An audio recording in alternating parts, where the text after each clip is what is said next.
Grâce de pouvoir écouter la parole de Dieu. S'il vous plaît, j'aimerais attirer votre attention. C'est vrai qu'il fait un petit peu chaud, vous savez, depuis quand c'est l'hiver. Il faisait froid, maintenant il fait chaud. On s'aperçoit qu'il manque de personne. Mais je bénis Dieu pour ceux qui sont ici au rendez-vous pour écouter la parole de Dieu. Parce que le Seigneur, je m'excuse, mais ce n'est pas une critique, parce que ça m'a arrivé plein de fois de les réunions, moi aussi. Parle à ceux qui sont présents. Ne parle pas absents. Ce soir, le Seigneur va parler pour les gens qui sont là. Amen. Eh oui. Il ne va pas parler pour les gens qui sont dehors, puisqu'ils n'écoutent pas. Si le Seigneur veut leur parler, il suscitera quelqu'un d'autre pour eux. Mais ceux qui sont ici, la parole de Dieu va leur parler.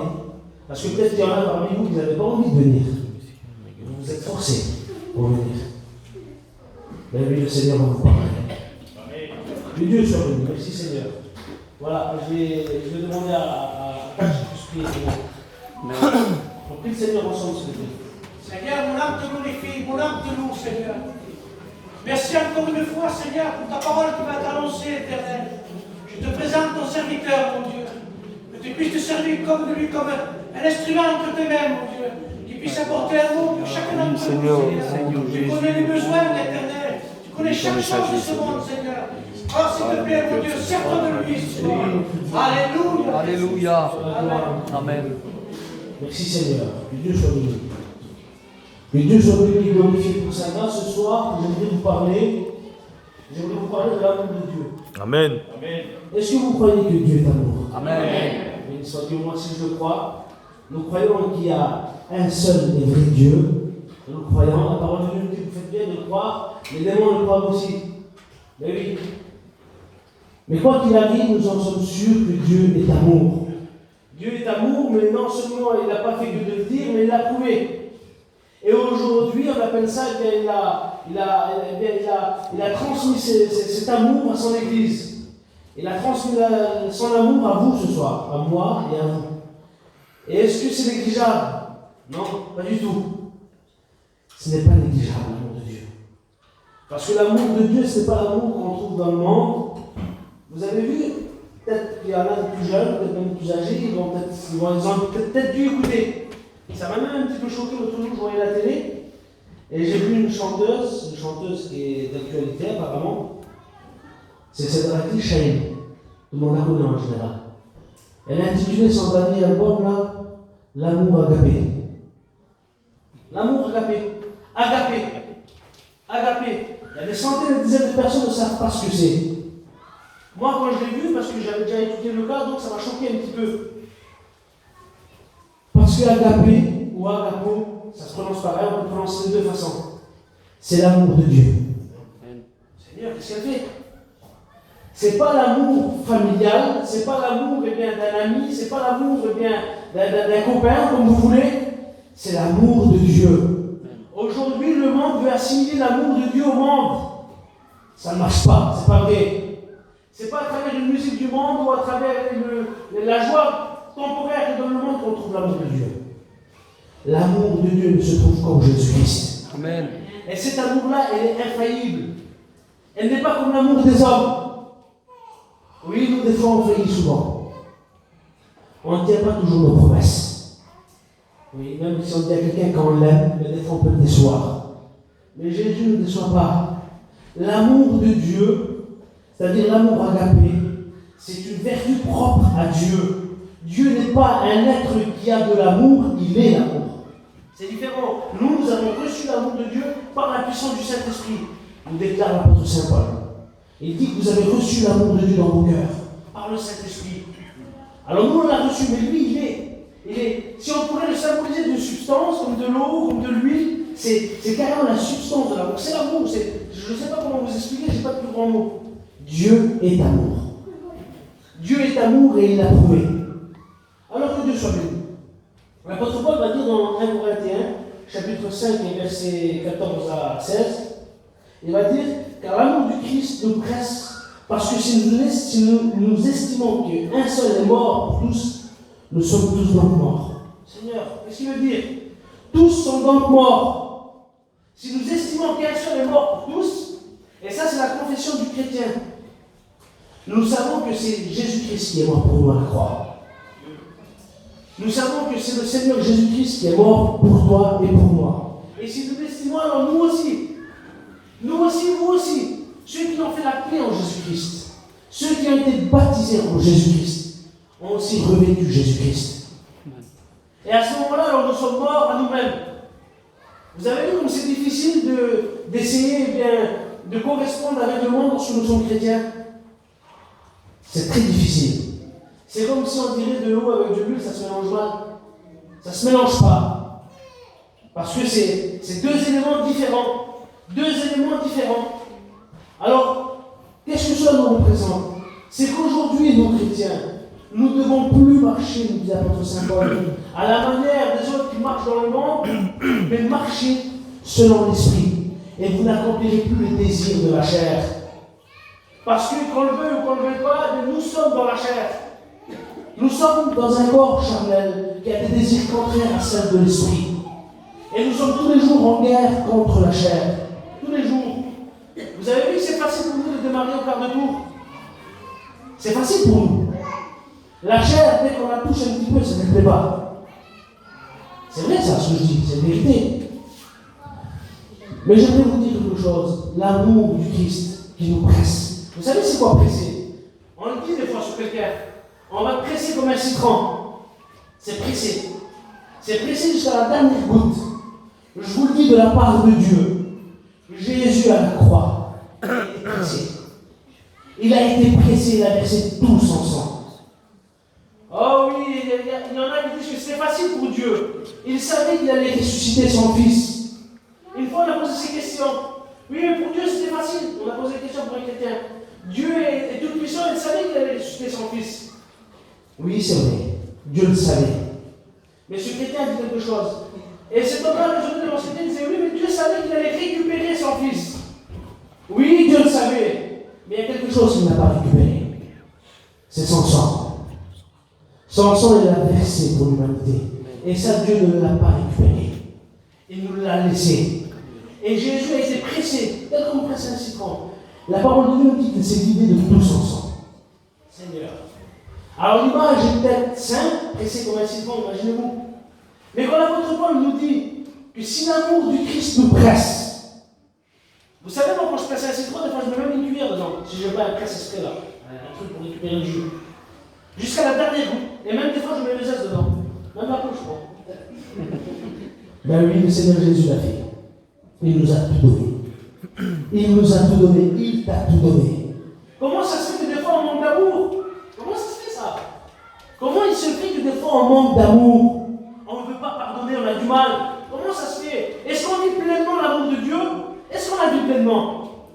Il semblerait que quand on parle de l'amour de Dieu, on le met avec un petit A. On devrait mettre un grand A, l'amour de Dieu.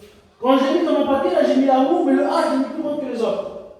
Pour que ça puisse me servir de leçon. Est-ce qu'on a vu réellement l'amour de Dieu? Je ne sais pas moi, c'est dans votre cœur, c'est un examen personnel.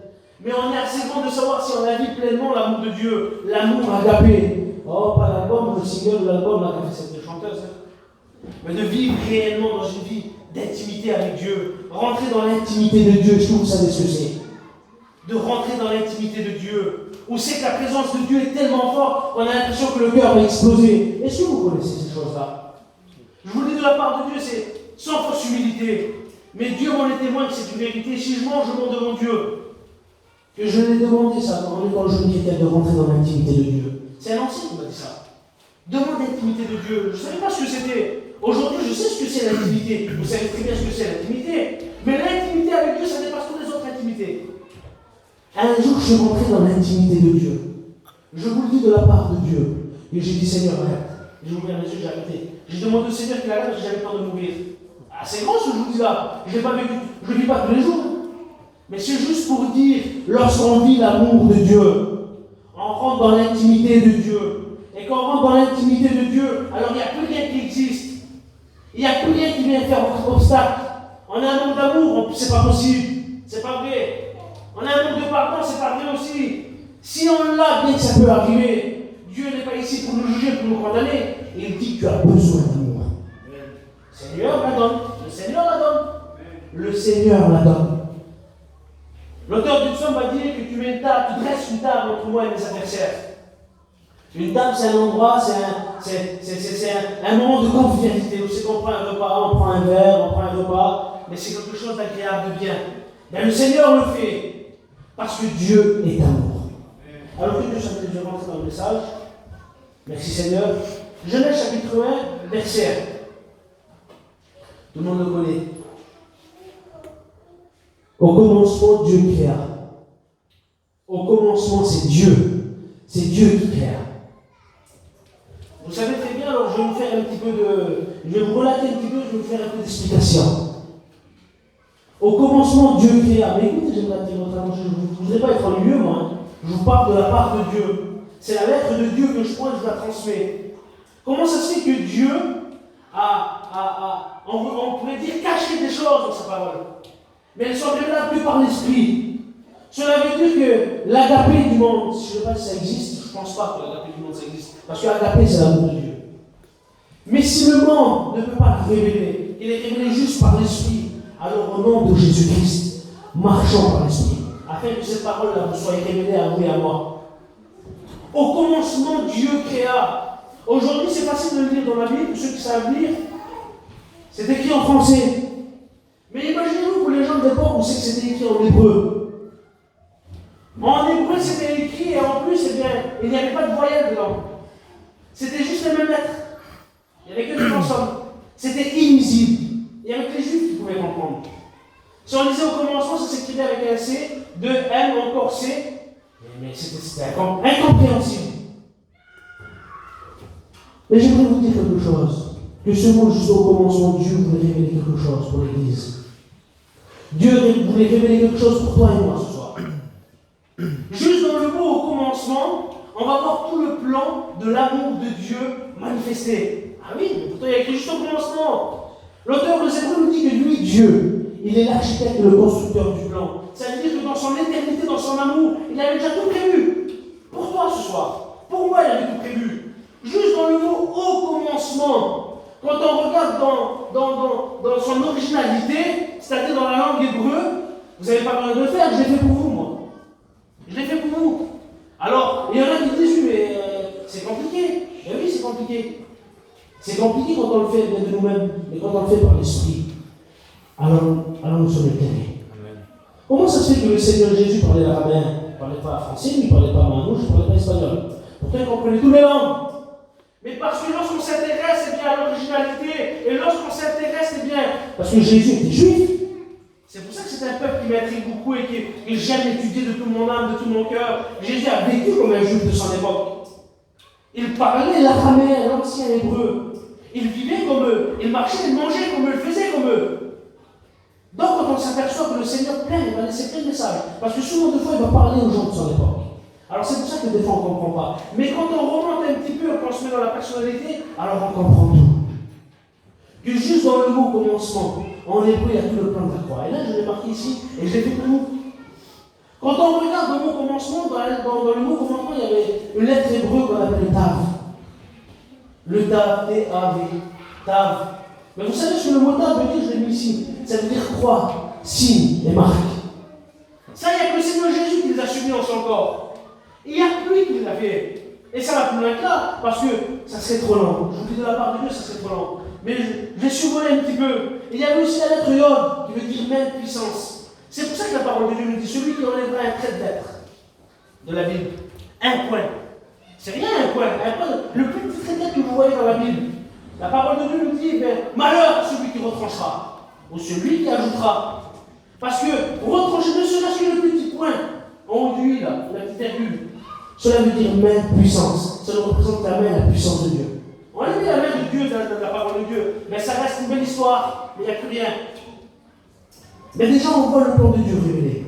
La main du Seigneur Jésus-Christ qui a été percée pour toi et moi.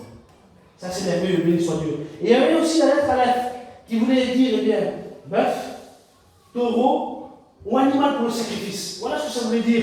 Comment ça se fait qu'il y a ça dans le mot commencement? Si Dieu ne voulait pas bien révéler quelque chose à son Église, ben oui, le Seigneur l'a fait. Ça nous préfigurait déjà le sacrifice de Jésus-Christ. Alors on va vite passer. Il y avait cette lettre qui symbolisait vraiment le sacrifice parfait de la croix. Et il y avait quelque chose qui m'a vraiment interpellé, qui m'a touché dans mon cœur, dans mon âme, et j'aimerais que ça me fasse du bien. Et j'aimerais que ça puisse vous encourager. Et j'aimerais que ça puisse vous animer, qu'il puisse en vous stimuler cet amour que Dieu veut déverser dans vos cœurs. La parole de Dieu nous dit, dans Job chapitre 31, verset 5, il va nous parler de quelque chose d'extraordinaire. Écoutez s'il vous plaît, mettez votre attention, écoutez, c'est important. Je ne veux pas être trop long, mais je vais quand même dire ce que le Seigneur a mis dans mon cœur. Béni soit Dieu. Job, au chapitre 31, verset 35 de son livre, à 36, il va dire qui me fera parler avec quelqu'un qui me comprend. Il parlait à son époque parce qu'il était accusé. Et des fois, on est accusé. Où les gens leur cherchent la moindre faille pour pouvoir nous pointer du doigt et dire ah, mais elle est bonne chrétienne, elle est bonne la chrétienne. Nous sommes accusés. Que voulez-vous faire? Jésus était accusé avant nous. Mais Jean, il raisonne en lui-même, il va dire qui me fera parler avec quelqu'un qui me connaît? Qui avec un point d'interrogation sur le dire que c'est une question? Et je vous la pose. À son époque, il n'y avait pas d'écrit, il n'y avait pas de Bible, il n'y avait rien, il n'y avait que lui, sa conscience et Dieu. C'était tellement vieux, c'était tellement ancien. Il va dire qui me fera parler avec quelqu'un qui me comprend? En voulant dire qu'il était accusé. Et quand on est un petit peu plus bas, il va dire voici ma défense, ma marque, ma défense toute signée. Je le partageais l'autre jour avec un frère. Voici ma défense toute signée, il va dire. Qu'est-ce qu'il veut dire par là? Alors je remontais encore dans les origines de l'écriture. En réalité, il disait voici mon tave toute signée. Mais je vous ai dit tout à l'heure ce que le mot tave voulait dire. Ça veut dire croix. En voulant dire voici ma croix, il disait. Voici ma croix, mais cependant, il y a plus de 1000 ans qui les séparent de Jésus. Comment ça se fait qu'il disait voici ma croix? Que alors même la mort par croix n'existait pas encore. Même les Romains n'existaient pas encore à cette époque. La Rome antique, elle n'existait pas. Et c'était eux qui sacrifiaient, qui crucifiaient les gens. Elle n'existait pas, cependant, il va dire pour sa cause, pour se défendre, il va dire voici ma croix. Voici ma croix. J'aimerais vous dire quelque chose, Église du Seigneur. Un jour, la parole de Dieu nous dit, ça a été écrit, Jésus a dit que celui qui veut venir après moi, celui qui veut me suivre, qu'il renonce à lui-même, qu'il se charge chaque jour de sa croix et qu'il me suive. C'est sûr que ça nous symbolise le renoncement à notre vie, à nos problèmes. On a tout renoncé pour suivre Jésus. Mais est-ce que là, ça veut dire juste renoncer, c'est tout? On a le droit de tout faire? Non. Et Jésus a été à la croix par amour. Si nous portons la croix aujourd'hui, c'est à cause de l'amour de Dieu. Amen. Oui, je vous dis de la part de Dieu. Alors soyez animés par cet amour. Job disait, voici ma croix, Seigneur. Voici ma croix. Et quand on lit un petit peu plus bas, vous savez ce qu'il va dire? Je la prendrai, je la porterai sur mon épaule. Comment ça se fait qu'il parle de la croix comme ça? Il ne savait même pas ce que c'était. Il était animé, saisi par le Saint-Esprit. Et ces hommes de Dieu, ils prophétisaient. Que ce soit les plus grands prophètes, ils prophétisaient, animés par le Saint-Esprit. Et c'est le même esprit qui règne dans l'Église. C'est le même esprit qui règne dans ton cœur si tu as accepté Jésus. Amen. Il n'y a pas plusieurs esprits. La parole de Dieu nous dit qu'il y a un seul esprit, un seul Dieu. Oui? Eh bien, ce même esprit habite en nous, vit en nous. Alors, Seigneur, lorsqu'on doit refléter, nous devons refléter l'amour. Est-ce qu'on reflète la croix? Une fois, un ancien disait, lorsque nous avons la croix, elle a une mesure. Elle ne passe pas n'importe où, la croix.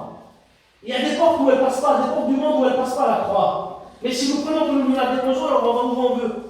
On va où on veut dans le monde, puisque la croix, on l'a déposée. Mais est-ce que c'est bon pour nous? Si la croix ne passe pas, alors nous ne devons pas passer non plus. Si la croix ne passe pas, on ne doit pas passer non plus. Parce que la mesure de la croix, c'est celle qui nous emmène vers Dieu. Ben oui, nous l'avons pris certifié, parce que sont chrétiens, bien sûr. À ceux qui ont fait la paix avec Dieu, et à ceux qui sont baptisés, à ceux qui ont donné leur cœur à Dieu, et qui veulent devenir, et qui sont des chrétiens. Nous avons porté la croix. Alors nous ne devons pas aller où on veut. Parce que si on veut aller où la chair veut, nous sommes obligés de la déposer. Et là, ça ne va plus. Vous savez, il y a une version va dire, il y a une version de Bible qui va dire, je jure de la porter sur mon épaule. Écoutez, c'est une promesse que nous avons faite à Dieu. C'est un serment que nous lui avons fait. Est-ce qu'on sait la respecter? Est-ce que des fois on la pose? Je vous le dis de la part de Dieu, si ça arrive, je ne dis pas que ça n'arrive pas, ça peut arriver. Attendons vite de la reprendre et de la charger sur notre épaule. Et il y a une autre version qui dit, je la chargerai glorieusement sur mon épaule. On vous l'a dit que c'est une gloire pour nous de porter la croix. C'est pas n'importe quoi, c'est le signe, la marque de l'amour de Dieu. C'est pour ça que Job il m'a dit bien qu'il ne sait pas ce que c'est. Mais nous aujourd'hui, l'Église et vous, vous savez ce que c'est. Voici ma croix toute signée contre mes accusateurs, contre ceux qui nous accusent du monde et qui veulent nous perdre. Vous savez ce qu'on fait? On leur dit voici ma défense. C'est la croix du Seigneur Jésus-Christ. Je comprends toutes les paroles de l'apôtre Saint Paul, Seigneur. Quelle merveille, notre Dieu. Lorsque l'apôtre Paul va parler de la croix, il va faire un sujet de gloire. Parce qu'il n'y avait pas d'autre gloire que de la croix du Seigneur Jésus-Christ. Alors que Dieu soit béni. Oui, je la porte glorieusement sur mon épaule. Amen. Alors, il faut la porter glorieusement. Béni soit le Seigneur. Amen. Parce qu'à travers, la croix, à travers ces choses-là, vous savez, il y a même un texte. Et ça m'a touché vraiment, vraiment fort dans mon cœur aussi, parce que c'est une vérité. Ça nous symbolise déjà l'amour de Dieu et la croix de Jésus-Christ, bien avant qu'elle soit. Pour qu'aujourd'hui, ce soir, toi, tu puisses réaliser. Tu puisses la réaliser pour ta vie. Ézéchiel, chapitre 9, verset 4. C'est une prophétie. Dieu va parler. Et il va dire ces paroles. Il va dire, passe au milieu du peuple. Passe au milieu du peuple. Parce qu'il y a un grand carnage qui est en train de se préparer. Il va dire, passe au milieu du peuple et tous les hommes qui ne se mélangent pas avec le péché. Tous les hommes, toutes les femmes, toutes les personnes qui sont en horreur contre le péché, qui ne se mélangent pas avec le péché. Il va dire, marque-les au front. Marque-les. Seigneur, comment ça marque-les? Qu'est-ce qu'il faisait? Marque-les. Et quand on regarde un petit peu, ben vous savez, c'est exactement pareil que Jean. Il disait, marque-les d'une croix. Marque-les d'une croix afin qu'ils échappent à ce carnage qui va arriver. Marque-les d'une croix. Seigneur, quelle puissance! À l'époque, ils ne savaient pas ce que c'était encore. Mais cependant, ils devaient être marqués d'une croix. Parce que le texte original, c'est marque-les d'un table. C'est-à-dire d'une croix. Qu'ils soient reconnaissables entre tous les hommes.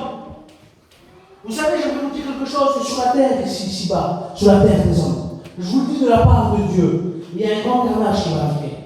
Oh, je ne saurais pas vous dire la date ni l'heure, mais il y a quelque chose de grave qui va arriver. La parole de Dieu nous en parle. Oui, qu'un jour il viendra chercher son Église. Il viendra chercher ceux qui ont été marqués par la croix. Il viendra mettre à part ceux qui ont été marqués de la croix. Il viendra mettre dans son amour, envelopper de son amour, ceux qui ont été marqués de la croix. Parce qu'encore ce soir, la croix, elle est prêchée. Encore la croix, elle est annoncée. Dieu a mis en l'homme quelque chose de son amour. Il marque dans l'homme quelque chose de son amour. Il n'y a rien de plus grand que l'amour de Dieu. Ce soir, la croix, elle est encore annoncée. Je ne vous prêche pas cette croix. C'est encore une représentation. C'est encore une représentation de l'amour de Dieu. La croix sans Jésus, elle reste une œuvre morte. Ce n'est pas nous vénérons par la croix, mais la personne qui est montée sur la croix. Aujourd'hui, on voit partout des croix. Il y a encore Jésus dans certains endroits. Jésus n'est pas resté à la croix. Il est ressuscité par la parole de Dieu. Alors oui, on la prêche, la croix l'annonce. Ce soir, est-ce que tu veux encore être marqué de la croix? Je vous dis de la part de Dieu, je vais vous poser une question. Ceux qui sont marqués de la croix, levez-moi la main, sans gêne. Levez la main. Béni soit Dieu. Ben oui, hein. Comment ça se fait qu'il y en a qui ne savent pas lever la main? Pourtant, je crois, j'en connais plein, voilà. Je vous le dis de la part de Dieu, si l'on n'est pas marqué de la croix, on ne rentrera pas dans la gloire de Dieu. Je vous le dis. Parce que Jésus a dit, nul ne vient au Père que par moi. Je vous l'ai déjà dit, celui qui passe ailleurs est un voleur et un brigand. Personne ne rentre au ciel sans passer par la croix. La seule échappatoire pour l'enfer, c'est Jésus-Christ. Il faut accepter la croix dans nos vies. Alors oui, et vous savez ce que j'ai fait? J'ai étudié un petit peu pour voir cette fameuse lettre de Tav. Eh bien, le Tav, elle a la forme d'une croix, en hébreu. Oui. Elle a la forme, merci, oui. Elle a la forme d'une croix. Alors c'est incroyable, c'est bénéfique et c'est en plus, ça m'a choqué, moi, ça m'a touché. Parce que quand on réalise, parce qu'aujourd'hui, si on regarde dans l'alphabet hébreu, elle n'a plus la forme d'une croix. Mais l'authentique lettre Tav hébreu, l'ancien hébreu, elle avait la marque d'une croix, c'était une croix. Et vous savez pourquoi on la faisait? Une croix, elle a 4 côtés. Elle représentait les 4 coins du monde. C'est que la croix, elle touche dans les 4 coins du monde, sans frontières, sans ethnie, sans langage différent, sans catégorie de personnes. Mais oui, la croix, elle est pour tout le monde. Alors oui, je vous dis de la part de Dieu. Vous savez ce que la coutume hébreu faisait? Et l'autre jour, je disais à des frères, et il y en a même peut-être qui vont se plaindre ce soir. Et je vais prendre en particulier notre peuple, les Manouches. Et même au milieu des Gagés, au milieu des Espagnols, au milieu de toutes les nations. Il y en a partout. Mais moi, je prends moi en exemple parce que c'est moi. Je l'ai vécu de mes propres yeux. Lorsque j'étais plus jeune, plus petit, j'avais mon nom de pas travailler. On faisait la ferraille. Et oui, on allait au ferrailleur pour vendre. Il ne savait pas lire, lui. Il ne savait pas lire. Il ne savait pas écrire. Donc, le monsieur était signé ici. Je faisais une petite croix. Et oui, je faisais une petite croix. Et je l'ai vu plein de fois ça. Et certainement, certains d'entre nous l'ont vu. Faire une petite croix pour signer. Ah oui, parce qu'on ne sait pas lire, on ne sait pas écrire. Je vais vous raconter une petite anecdote rigolote. C'est un ancien chez nous, autrefois, on l'a raconté il n'y a pas longtemps. Ça m'a fait rigoler. Vous pouvez rigoler, c'est ce que c'est. C'était un ancien chez nous. Alors je le dis, c'était un ancien qui était marié avec ma grande-tante. C'était la tante de ma mère. Et elle faisait tout, elle faisait tous les papiers, elle faisait toujours tout, c'est elle qui allait à la banque, c'est elle qui allait à la poste, elle faisait tous les papiers. Et un jour, eh bien, elle est partie, elle est morte, Zinda. Et ce qui s'est passé, c'est que lui devait à son tour faire les papiers. Mais comment faire? Il ne savait pas ce que c'était un A ni un B. C'est compliqué quand c'est comme ça. Aujourd'hui, c'est plus facile. Et alors, il va à la poste avec son fils, vous allez voir, c'est rigolo, mais c'est mérité. Et lorsqu'il a dit, sûrement qu'il devait faire un retrait, je ne sais pas. Et la personne a dit, signez ici, monsieur. Et lui, il a dit, je me dis quoi, je vais signer quoi, je ne sais pas lire, je ne sais pas écrire. L'autre, il a dit, fais une croix. Et lui, on a fait une petite croix, et il a rien écrit un autre document. Il a fait une croix sur tout le document. Alors, c'est rigolo. Mais vous vous rendez compte, Seigneur le sait, ça m'a touché. Parce que déjà, dans l'ancienne coutume juive et hébreu, ça servait pour tous les illettrés de tous les temps. Et la coutume hébreu le dit, que ça servait déjà pour tous les illettrés de tous les temps. Parce que c'était pas compliqué à faire. Ils savaient pas autrefois pourquoi ils faisaient. Mais ils faisaient une petite croix. C'était pas dur à faire, mais en la faisant, ils annonçaient déjà Jésus. Et c'est que Jésus n'était pas encore venu, mais c'était une prophétie, tout juste dans l'écriture là. Vous savez pourquoi? Parce que je disais l'autre jour à un frère, ce frère m'a dit, tu sais mon frère, j'aime bien lorsque nous sommes dans l'amour, on ressent cet amour. Des fois on va quelque part, une petite personne là, un petit clochard qui est par terre là, ici là, il fait la manche, personne ne le remarque. Il a besoin de l'amour de Dieu.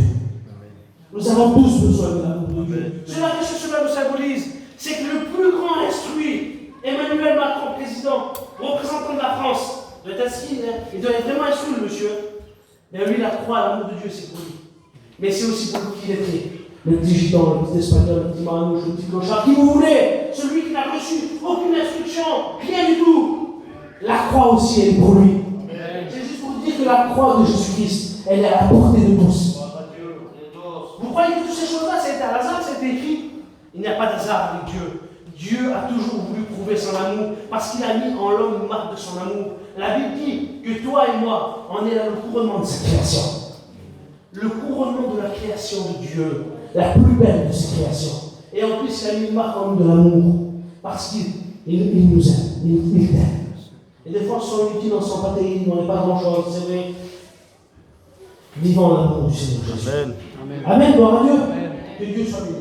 Alors, j'ai un petit peu plus loin, après on va prier le Seigneur. J'avais encore d'autres choses, plein de choses à dire, mais on n'aura pas le temps. Si Dieu veut, on le fera une autre fois. Alors, Romains chapitre 5, verset 8 nous dit, et ça va être une preuve de l'amour de Dieu. Et je vous exhorte, l'Église du Seigneur, à vivre. Vivez-le, ça. Seigneur, vivez-le, que ce ne soit pas juste des paroles jetées comme ça. Je ne jette pas un filet là pour tout. Un filet, on ne le jette pas, il est sur du gravier. Vous voyez? Un filet, ça jette où? Dans la mer. Dans la mer. Ben oui, on peut choper du poisson.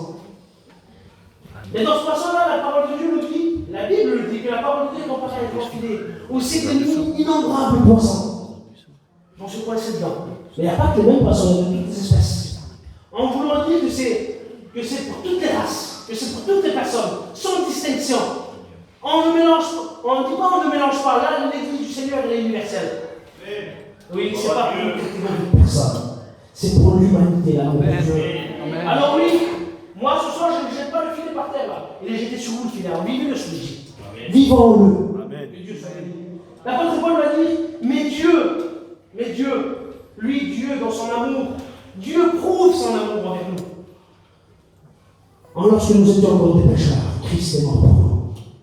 Dieu l'a prouvé. Et vous savez, la version la plus vieille, une des plus vieilles, elle va dire, mais Elohim prouve son amour. Parce qu'on dit des fois, Elohim, Adonai, El Shaddai. Et ça, c'est tous les noms de Dieu en hébreu. Mais oui, ça a des grandes significations. Vous pourrez prêcher pour une heure sur un seul nom. Mais un texte nous dit là, c'est la version du Chouraki. Vous pourrez le lire, vous pouvez, si vous avez une version comme ça, vous lisez. C'était un ancien rabbin qui a traduit la Bible. Un ancien rabbin. Un ancien hébreu qui a traduit ces choses-là. Et il va traduire, eh bien, Elohim a prouvé son amour envers nous. Mais Elohim, ça veut dire les dieux au pluriel.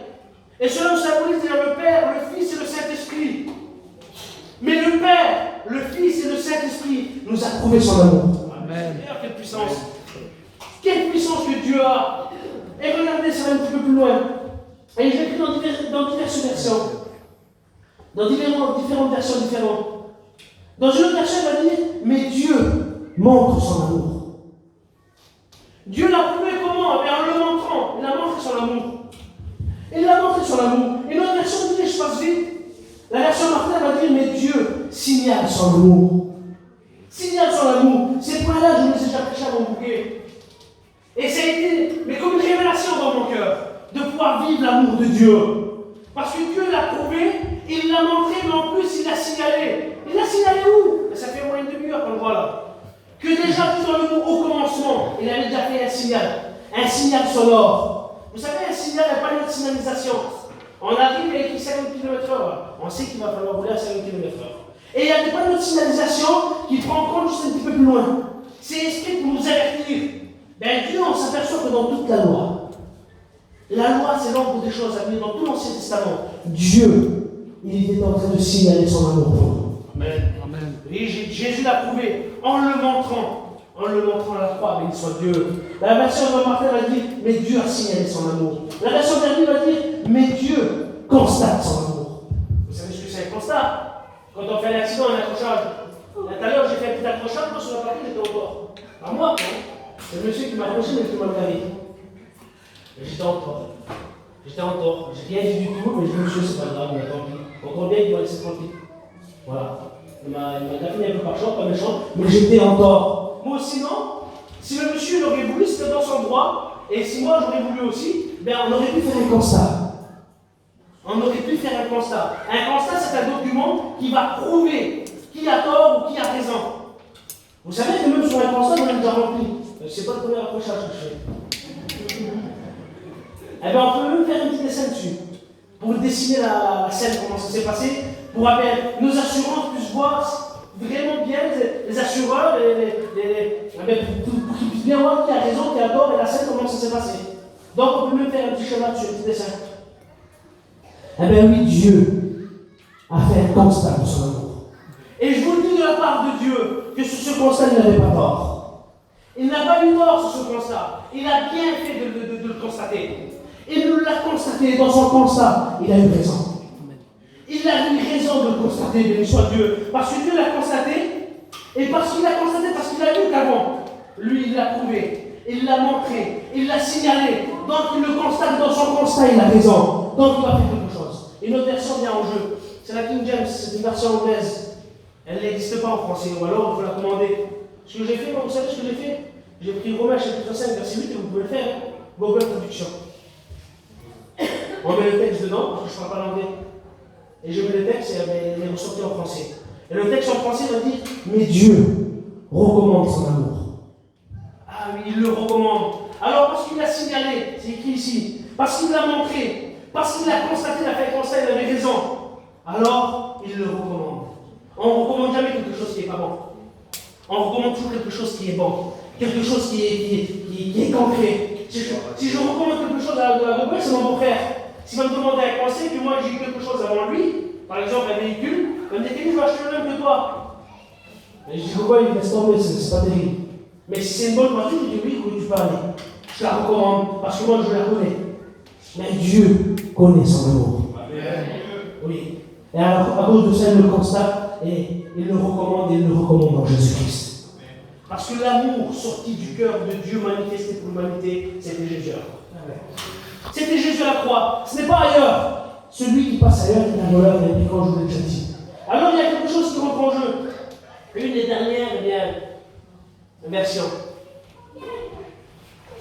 doit nous dire que Dieu, ça c'est mon Seigneur. Si on vit toutes ces conditions, si nous l'avons accepté, si nous l'avons vu que Dieu nous l'a signalé, je fais un petit survol, Dieu nous l'a signalé, nous l'a montré, nous l'a constaté, nous le recommande, et si on vit tous ces points-là, alors il y a quelque chose qui va arriver dans nos cœurs. Dans nos cœurs, nous tout ça. La version, on va dire là, mais Dieu fait éclater son amour. C'est mieux, le grand mot. Dieu fait éclater, exploser son amour. Quelque chose qui explose, qui éclate, je vous le dis, ça ne reste pas sur place. Si je fais ne serait-ce qu'un petit pétard comme ça, quand je le fais sur les yeux, ça va faire des bières partout. Ça va faire des bières partout. Mais imaginez-vous si c'est l'amour de Dieu qui explose en nous, qui éclate en nous. On lit des fois, je suis tellement content, j'ai l'impression que mon cœur va exploser. Je vous le dis de la part de Dieu, il faut que notre vie, notre âme, notre corps tout entier explose par l'amour de Dieu. Ce n'est pas juste l'esprit et l'âme qui servent Dieu dans l'amour, mais notre corps. Notre corps, que ce soit nos mains, nos yeux, notre bouche, nos marches, nos pieds, nos genoux, doivent servir pour l'amour de Dieu. Alors oui, et ça j'ai aimé, mais Dieu fait exploser son amour. Béni soit le Seigneur. Je vais vous dire la dernière chose, ensuite on va prier le Seigneur. Vous avez déjà remarqué, vous me faites remarquer quelque chose, ensuite on prie le Seigneur. Vous allez voir, peut-être certains le savent, certains ne le savent pas, je suis persuadé.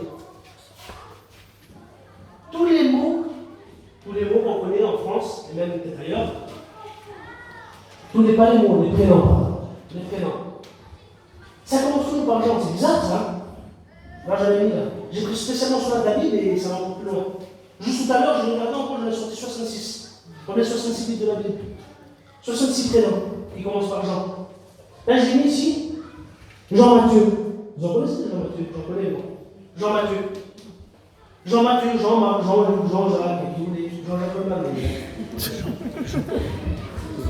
Mais pourquoi je dis ça? Parce que regardez Matthieu. Matthieu, ça nous symbolise, dans l'évangile de Matthieu, ça nous symbolise la royauté, la richesse. Voilà ce que le mot Matthieu veut dire. Parce qu'elle va désigner Jésus est ton roi. Mais j'aimerais vous dire quelque chose. Que Jean vient avant. Jean-Matthieu. Parce que l'amour, il vient toujours avant la royauté. Jean, c'est l'apôtre que Jésus aimait. L'apôtre qui représente l'amour, c'est Jean. Il dormait sur la poitrine de Jésus, écoutait les battements du cœur du Seigneur. Il était appelé le disciple que Jésus aimait. Oui, et l'apôtre qui représente l'amour. Donc l'amour avant la royauté. Jean-Marc. Marc, ça nous symbolise le service, le véritable serviteur. C'est bien d'être au service de Dieu. Et d'abord Jean. Jean, l'amour avant le service. Amen. Ça ne sert à rien si on sert quand on n'a pas l'amour. Ça ne sert à rien. L'apôtre Paul nous dit nous ne sommes qu'une cymbale qui retentit. Alors je passe vite. Jean-Jacques. Jacques, c'était l'apôtre qui représentait la prière. Vous le savez. L'histoire nous dit qu'il avait comme des genoux de chameau. Et je vous l'ai dit, merci bien au Seigneur Jésus-Christ. Si on a des genoux qui servent pour la prière, on est souvent à genoux pour prier Dieu. C'est bien, merci Seigneur. Mais Jean-Jacques, l'amour avant la prière. Ça ne servira pas de prier si on n'a pas l'amour. Ça ne sert à rien. Ça va? Jean-Paul. Jean-Paul Belmondo, je veux dire. Jean-Paul. Paul nous symbolise la doctrine. C'est lui qui a écrit les 13 épîtres dans la Bible. Les 13 épîtres. Toute la doctrine est structurée par l'apôtre Saint Paul. Que ce soit sur tous les sujets. Il y en a environ 86 ou 87 doctrines dans la Bible. Il en a fait une grande part. Ben oui, c'est Jean-Paul. Ben oui. L'amour avant l'enseignement. Ah, c'est bien d'enseigner les autres, mais il faut vivre d'abord l'amour avec Dieu. Béni soit Dieu. J'ai mis aussi des Daniel, parce qu'il y a aussi des gens Daniel. Ben oui, Daniel nous symbolise la sagesse et la vision. Et il faut l'amour avant la sagesse et la vision. Et les gars, il y en a qui ont des visions de 2 minutes. Vous avez vu comme des doctrines qu'il y a dans le monde. Vous voyez des choses, ils se roulent par terre, ils tombent par terre, tous les fondateurs ont des visions. Arrête avec des visions, vis l'amour de Dieu. Amen. Amen. Vivons l'amour de Dieu. On n'a pas besoin de boule de cristal, disait l'ancien. Nous avons la parole de Dieu ici. Amen. Amen. Lorsque la parole de Dieu est ouverte, c'est la bouche de Dieu qui nous Gloire à parle. Dieu. Alors béni soit Dieu. Il y a aussi des gens, Pierre. Pierre, c'est la force. On dit que que c'était toujours le disciple qui était en avant. Pierre, justement, c'est Dieu qui va lui donner ce nom, qui va symboliser eh bien, caillou, quelque chose de dur, quelque chose qui est toujours eh bien, en action, c'était Pierre. C'est lui qui veut même détruire Jésus de la croix. Dans son zèle qu'il avait, il voulait aller contre la volonté de Dieu, de moi qu'il était zélé. Je vous dis de la part de Dieu, c'était un zèle amer, bien sûr.